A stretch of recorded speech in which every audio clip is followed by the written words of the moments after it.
حال ہی میں اس حوالے سے گرما گرم بحث چھڑ گئی ہے کہ آیا پاکستان مستقبل قریب میں چین کے چھٹی نسل کے لڑاکا طیارے خرید سکتا ہے یا نہیں۔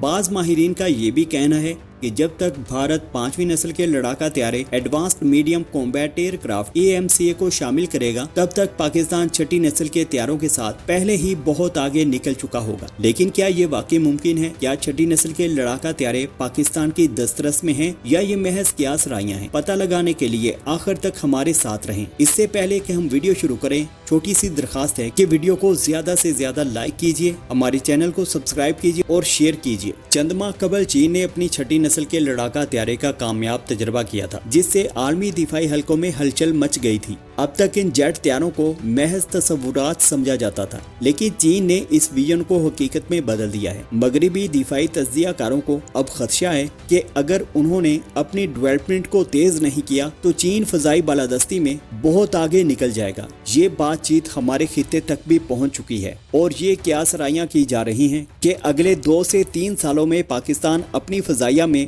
5ویں نسل کے 40 لڑاکا طیارے شامل کرے گا۔ جب تک بھارت اپنی فضائیہ میں AMCA 5th جنریشن فائٹر کو شامل کرے گا، پاکستان چھٹی نسل کے طیاروں کی طرف بڑھ چکا ہوگا، جو ممکنہ طور پر چین کی طرف سے فراہم کیا جائے گا۔ ہندوستان میں اس بارے میں بحث جاری ہے کہ آیا 5ویں نسل کے جیٹ طیاروں میں سرمایہ کاری جاری رکھی جائے یا براہ راست چھٹی نسل کی ٹیکنالوجی کو چھوڑ دیا جائے۔ کچھ بھارتی دفاعی تجزیہ کار یہ بھی مشورہ دے رہے ہیں کہ بھارت کو اگلی نسل کے طیاروں پر مکمل توجہ مرکوز کرنے کے حق میں AMCA منصوبے کو ترک کر دینا چاہیے۔ تو کیا واقعی چھٹی نسل کے لڑاکا طیارے تیار کیے جا رہے ہیں؟ لڑاکا طیاروں کے ارتقاء کو سمجھنا بہت ضروری ہے۔ ہوائی جہازوں کو تکنیکی ڈیولپمنٹ کی بنیاد پر نسلوں میں درجہ بندی کی جاتی ہے۔ 3rd جنریشن کے لڑاکا طیاروں نے ریڈار گائیڈڈ میزائل متعارف کروائے۔ 4th جنریشن کے لڑاکا طیارے فعال ریڈار گائیڈڈ میزائل اور جدید ریڈار سسٹم لے کر آئے، اور 5ویں نسل کے لڑاکا طیارے مکمل طور پر سٹیلتھ صلاحیتوں کے حامل ہو گئے، جس سے وہ ریڈار کے لیے تقریباً نہ نظر آنے کی صلاحیت سے لیس ہو گئے۔ چھٹی نسل کے لڑاکا طیاروں میں کون سی صلاحیتیں ہیں؟ یہ وہ اہم سوال ہے جس کا جواب دینے کے لیے ماہرین بھی جدوجہد کر رہے ہیں۔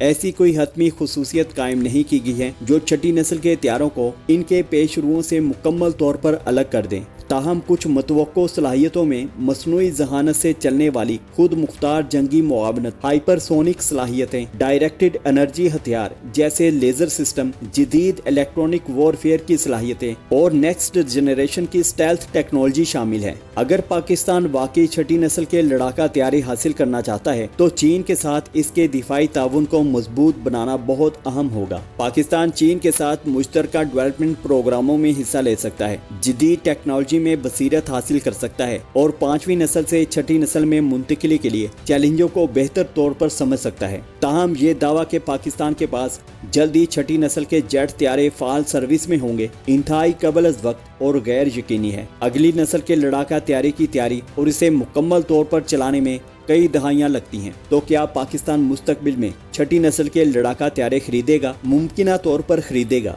لیکن یہ ایک طویل مدتی عمل ہے جس میں اعلیٰ درجے کی ٹیکنالوجی، کافی سرمایہ کاری اور وقت کی ضرورت ہوگی۔ یہ ابھی تک غیر یقینی ہے کہ پاکستان اور بھارت کتنی جلدی ان طیاروں کو اپنی فضائیہ میں ضم کریں گے۔ دونوں کی دوڑ سٹارٹ ہے، لیکن مجھے امید ہے کہ پاکستان جلد چین سے J-35 5th جنریشن فائٹر اپنی فضائیہ میں ضم کر لے گا۔ دوسری طرف بھارت نے AMCA پروجیکٹ شروع کر لیا ہے، لیکن یاد رہے یہ بھی حال کمپنی ہی بنا رہی ہے جس نے بھارت کے تیجس کا برا حال کر دیا۔ وہی کمپنی اب 5th جنریشن فائٹر بنا رہی ہے بھارت کا، جسے AMCA کہتے ہیں۔ حال کمپنی کا یہ حال ہے کہ اس کمپنی کا ابھی تک ایک بھی تیجس فائٹر نہیں بکا ہے اور نہ ہی وہ کمبیٹ پروون ہے۔ تو آپ اس بارے میں کیا کہتے ہیں؟ نیچے کامنٹ سیکشن میں اپنی رائے ضرور دیجیے گا۔ شکریہ۔